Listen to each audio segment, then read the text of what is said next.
மாதம்பட்டி ரங்கராஜ் அவர்கள் பத்தின அறிக்கை இருக்கு இல்லையா? அதுக்கப்புறமா பிரஸ் மீட் ஒண்ணு இப்ப குடுத்துருக்காங்க ஜாய் கிறிஸ்டல்டா. ஒரு பக்கம் அவங்க பேசுறத பார்த்தா பாவமாவும் இருக்கு. இவரு என்ன பண்ணிட்டு இருக்காருன்னு ஒரு குழப்பமும் வந்துட்டு இருக்கு. ஏன்னா, அவங்க டெக்ஸ்ட் மெசேஜஸ் எல்லாமே காட்டுறாங்க. "என்ன பொண்டாட்டி மிஸ் பண்ணிட்டியா? சாப்பிட்டியா? தூங்குனியா? எந்திரிச்சியான்னு" அவ்ளோ மெசேஜ் பேராவா அனுப்பி வச்சிருக்காரு. வீடியோல மறுபடியும் பொண்டாட்டி அப்படின்னு சொல்ற மாரி ஒரு வீடியோ இப்ப ரீசென்ட்டாவும் ரிலீஸ் ஆயிருக்கு. இவ்ளோ பண்ண மனுஷன், மனசாட்சியே இல்லாம அந்த பொண்ணு என்ன ஃபோர்ஸ் பண்ணாங்க. ஃபோர்ஸ் பண்ணனால தான் வந்துட்டு இவ்ளோ பிரச்சனைகள் நடந்திருக்கு. கட்டாயத்தின் பேர்ல தான் எல்லாமே நடந்திருக்கு. டிஎன்ஏ டெஸ்ட் அப்படின்ற ஒரு விஷயம் கொண்டு வராங்க. நியாயப்படி யோசிச்சு பார்த்தோம்னா, டிஎன்ஏ டெஸ்ட் அப்படின்னா அந்த குழந்தை இவருடையதா? அப்படி இல்லன்னா வேற யாருடையதா இருக்கும்? பயாலஜிக்கல் ஃபாதர் இவரான்னு செக் பண்ணி அது உறுதியாச்சுன்னா, அதுக்கப்புறமா எல்லாமே பண்றேன் அப்படின்னு சொல்லி அவர் பேசுறாரு. இன்னொரு பக்கம் பார்த்தீங்கன்னா, அவங்களுக்கு இடையில இருந்தது வந்துட்டு தகாத உறவு. என்ன வேணாலும் சொல்லட்டும். தன்ன நம்பி வந்திருக்கக்கூடிய ஒரு பொண்ணு. அந்த கதையிலலாம் இவங்கலாம் தானே ஹீரோவா நடிக்கிறாங்க. கரியர்ல சக்சஸ்ஃபுல்லா இருக்கவங்கள பார்த்து தானே இவங்கள மாரி வரணும்லாம் சொல்றாங்க. அப்படி பார்த்தா இந்த மனுஷன் கரியர்ல நல்லா இருக்காரு. நெறைய டிவோர்ஸ் ஆன பொண்ணுங்கள டார்கெட் பண்ணியிருக்காருன்ற மாதிரியும் ஒரு பக்கம் போயிட்டுருக்கு. அவர் பேசினா இவளுக்கு எங்க புத்தி போகுது? இவலாம் வந்து கல்யாணம் ஆன ஆளுக்கு தான் பிடிக்குமா? அப்படின்னு பேசுறவங்களும் இருக்காங்க. நெறைய பேர் இப்போ வரைக்குமே ஜாய் கிறிஸ்டல்டாவ திட்டிட்டு இருக்காங்க. ஆமா, ஒரு கல்யாணம் ஆன ஆணுடைய வாழ்க்கைய கெடுத்துட்ட அப்படின்னு. அவங்க பேசுறது தவறா இருக்கு, சரியா இருக்கு. பாதிக்கப்பட்டுட்டாங்க. பிரச்சனை போயிட்டு இருக்கு.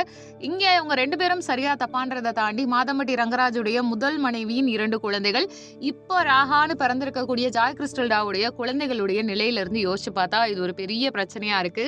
அங்கீகாரத்துக்காக ஒரு குழந்தை போராடி பிறக்குறாரு. இனிமே மாதம்பட்டி ரங்கராஜ் கிட்ட இருந்து எவ்ளோ காசு வந்தாலுமே அவங்க ஜெயிச்ச மாதிரியா, தோத்த மாதிரியா அதெல்லாம் கிடையாது. அந்த குழந்தையுடைய நிலைமைய யோசிச்சு பாருங்க.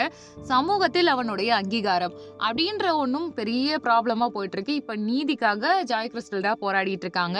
ஆனா மாதம்பட்டி ரங்கராஜ் இப்ப வரைக்கும் அறிக்கை எதுவுமே குடுக்கல. இவங்க தான் காட்டு மூச்சா கத்திக்கிட்டே இருக்காங்க. அவர் நேரடியாவும் பேசின மாதிரி தெரியல. ஏன்னா போலீசார் இன்வெஸ்டிகேட் பண்ணும்போது ஜாய் மாதிரி என்னை யாருமே பாத்துக்க முடியாதுன்னு சொல்லிட்டு வெளியில வந்து அவர் தவறா பேசினதா இப்ப ஜாய் கிறிஸ்டல்டா சொல்லிட்டு இருக்காங்க.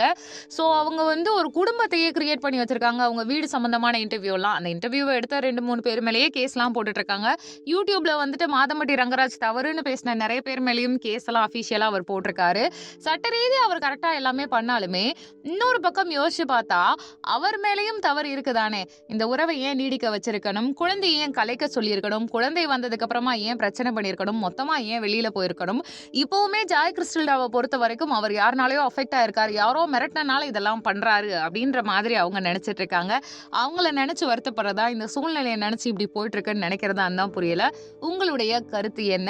நியாயம் நீதினா ஆண்கள் வந்துட்டு எப்பயுமே சாதாரணமா இருப்பாங்க. ஒரு பொண்ணு தான் வந்து அஃபெக்ட் பண்ணிருவாங்க. அவங்க வந்து தான் ஒரு ஆணை வந்து தூண்டி விடுவாங்கன்னு சொல்ற அபத்தமான கருத்துக்கள் எதையுமே பதிவிடாதீங்க. 2 பேர் மேலேயும் தான் தப்பு இருக்கு. அண்ட் இன்னொன்னு, அவர் ஒன்றும் குழந்தை கிடையாது. ஜாய் கிறிஸ்டல்டாவும் குழந்தை கிடையாது. இப்போ அவங்களுக்கு பிறந்திருக்குல்ல, அது மட்டும் தான் குழந்தை. ஸோ அதையெல்லாம் கருத்துல வச்சு நீங்க கமெண்ட் பண்ணீங்கன்னா நல்லா இருக்கும்.